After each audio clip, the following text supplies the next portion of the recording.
Bismillahirrahmanirrahim. Assalamualaikum warahmatullahi wabarakatuh.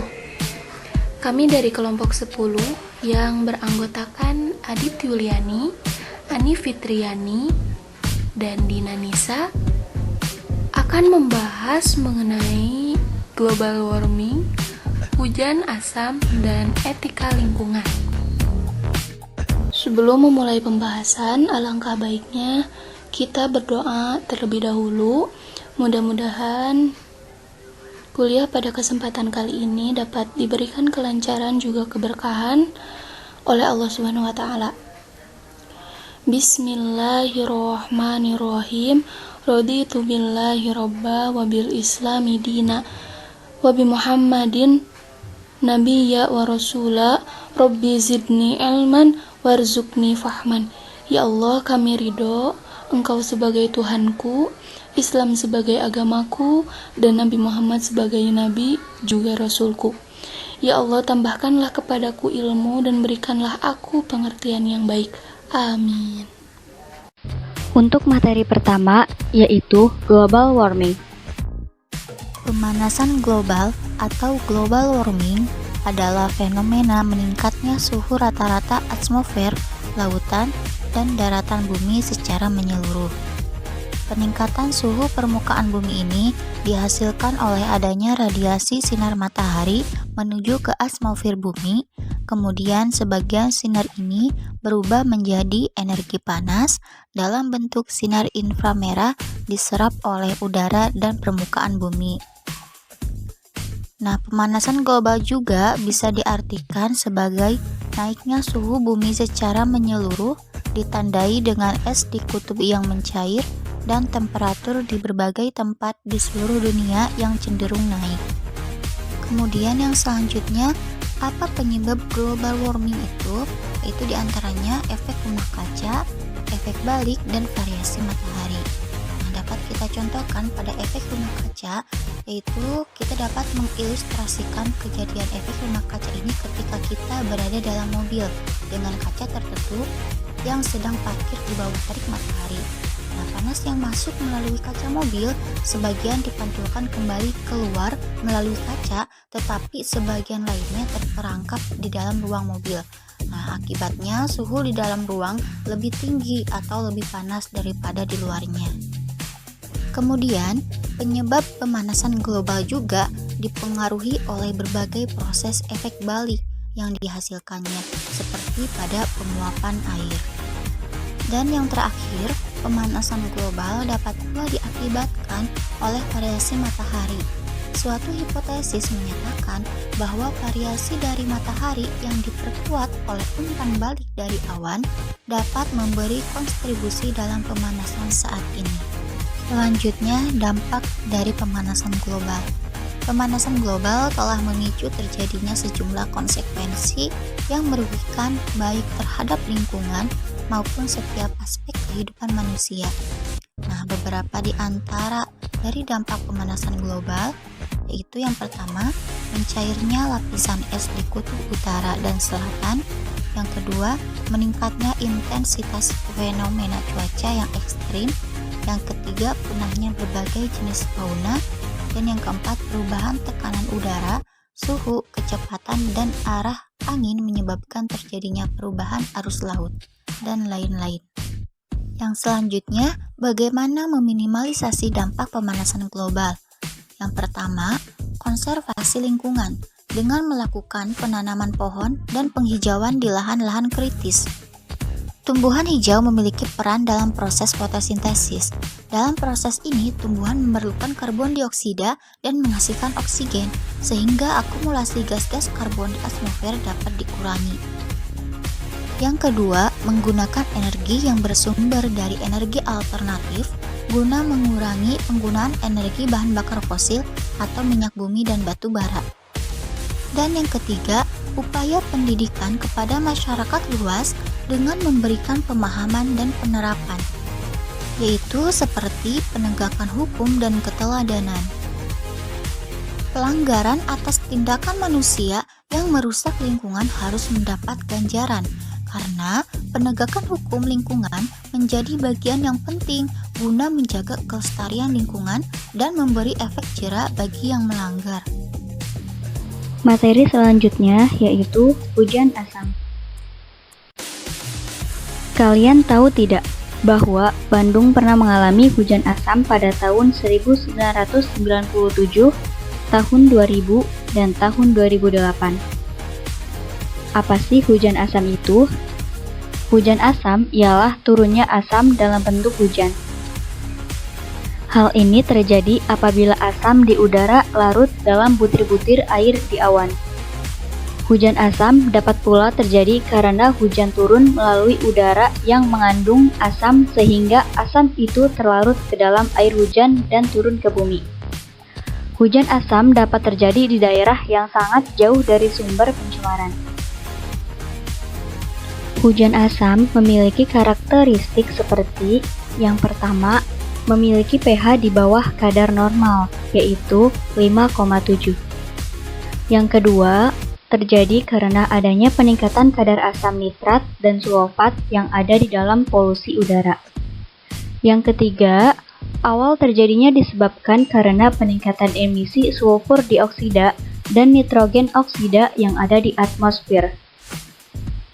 Lalu, meningkatkan seseorang mendapat serangan jantung dan paru-paru. Selain itu, membuat kulit menjadi gatal dan memerah. Dan yang terakhir, berisiko menyebabkan pusing bagi orang yang memiliki kekebalan tubuh rendah.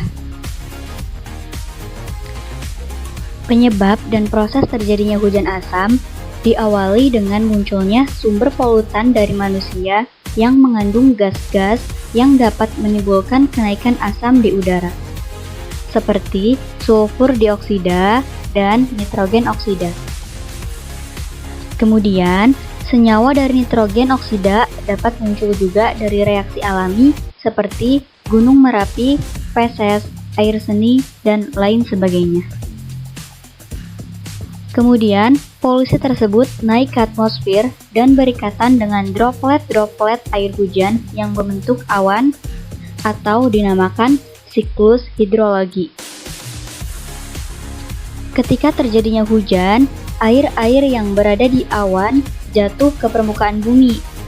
Hujan tersebut tepat di atas sumber polusi atau bisa juga jauh dari polusi akibat terjadinya perpindahan awan akibat angin.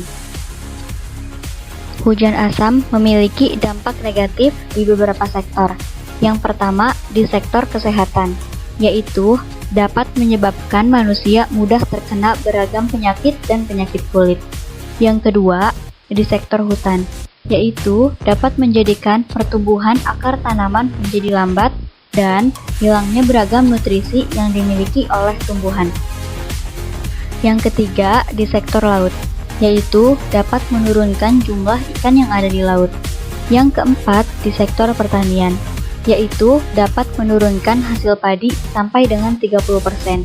Dan yang terakhir, di sektor industri, yaitu membuat besi mudah berkarat. Supaya hujan asam tidak terjadi lagi, maka terdapat pengendalian hujan asam, yaitu dengan cara bahan bakar dengan kandungan belerang rendah. Karena menggunakan belerang tinggi dapat menyebabkan terjadinya hujan asam. Lalu, pengendalian pencemaran selama pembakaran, serta mengurangi kandungan belerang sebelum pembakaran. Yaitu di masa kini terdapat teknologi untuk pengendalian selama pembakaran, yaitu bernama Lime Injection in Multiple Burners. Dengan teknologi tersebut dapat mengurangi sulfur dioksida hingga 80% dan nitrogen oksida hingga 50%. Serta yang terakhir, penghematan energi dengan menggunakannya secara efisien. Untuk materi selanjutnya yakni materi mengenai etika lingkungan. Pengertian etika lingkungan. Etika lingkungan merupakan norma juga kaidah moral yang mengatur perilaku manusia dalam berhubungan dengan alam. Etika lingkungan pun merupakan sebuah nilai juga prinsip moral yang menjiwai perilaku manusia dalam berhubungan dengan alam. Etika lingkungan merupakan sebuah kajian baru yang membahas keterkaitan ilmu filsafat juga ilmu biologi.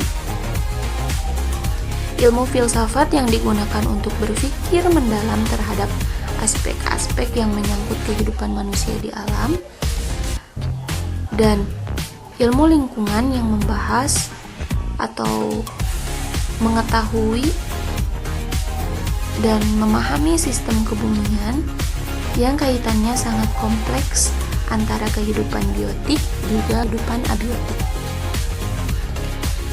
Dengan etika lingkungan, kita dapat mengetahui persoalan bagaimana baiknya perbuatan seseorang terhadap lingkungan tempat ia hidup, juga mengetahui prinsip moral lingkungan yang dapat menjadi petunjuk atau arah perilaku praktis manusia dalam mewujudkan moral lingkungan. Selanjutnya, kita akan membahas mengenai teori etika lingkungan menurut Keraf. Ada 3 teori yang Keraf kemukakan. Yang pertama, teori antroposentrisme. Teori ini merupakan teori yang memandang manusia sebagai pusat dari sistem alam semesta. Ada 2 sifat yang melatar belakangi teori ini. Yang pertama yaitu sifat instrumentalistik dan yang kedua sifat egois. Teori ini dianggap sebagai salah satu penyebab, bahkan penyebab utama dari krisis lingkungan yang terjadi saat ini, teman-teman. Karena teori ini menyebabkan manusia mengeksploitasi bahkan menguras alam semesta dengan seenaknya demi memenuhi kepentingan juga kebutuhan dirinya tanpa peduli terhadap alam itu sendiri. Karenanya teori ini dianggap teori yang sangat dangkal juga sangat sempit terhadap etika lingkungan. Selanjutnya yaitu teori biosentrisme. Teori ini merupakan teori yang menganggap setiap kehidupan juga makhluk hidup mempunyai nilai yang berharga pada dirinya sendiri. Jadi tidak hanya manusia yang mempunyai nilai, alam juga mempunyai nilai pada dirinya sendiri terlepas dari kebutuhan atau kepentingan manusia. Yang melatar belakangi teori ini yaitu moral. Nah, teori ini merupakan teori yang menolak argumentasi dari teori antroposentrisme. Seperti itu. Selanjutnya yang ketiga yaitu teori ekosentrisme. Teori ini merupakan teori yang memperluas teori biosentrisme, yaitu teori sebelumnya. Teori ini mencangkup etika terhadap komunitas ekologis seluruhnya, baik abiotik maupun biotik. Baik, selanjutnya kita akan membahas mengenai prinsip-prinsip etika lingkungan. Prinsip yang pertama yaitu prinsip tanggung jawab. Nah, prinsip tanggung jawab di sini bukan saja tanggung jawab bersifat individu ya teman-teman, melainkan tanggung jawab yang juga bersifat kolektif, yang menuntut manusia untuk mengambil prakarsa, usaha, kebijakan, dan tindakan bersama secara nyata untuk menjaga alam semesta dengan isinya. Dan untuk prinsip yang kedua yaitu prinsip solidaritas. Prinsip ini membangkitkan rasa solider, perasaan sepenanggungan dengan alam, juga dengan makhluk hidup yang lainnya, sehingga mendorong manusia untuk menyelamatkan lingkungan. Yang ketiga yaitu prinsip kasih sayang, juga prinsip kepedulian. Prinsip ini merupakan prinsip yang satu arah menuju yang lain tanpa mengharap balasan. Tidak didasarkan kepada kepentingan pribadi, melainkan semata-mata untuk alam. Yang keempat yaitu prinsip sikap hormat terhadap alam. Prinsip ini merupakan prinsip yang dasar bagi manusia sebagai bagian dari alam semesta seluruhnya.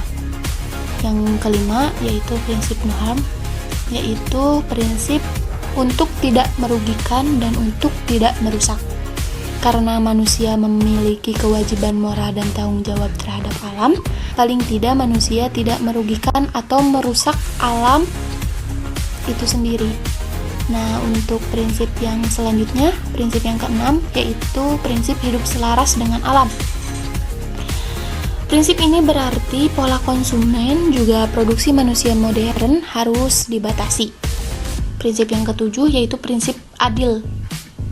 Prinsip ini berbicara terhadap akses yang sama bagi semua kelompok, juga anggota masyarakat, dalam ikut menentukan kebijakan pengelolaan sumber daya alam dan pelestarian alam.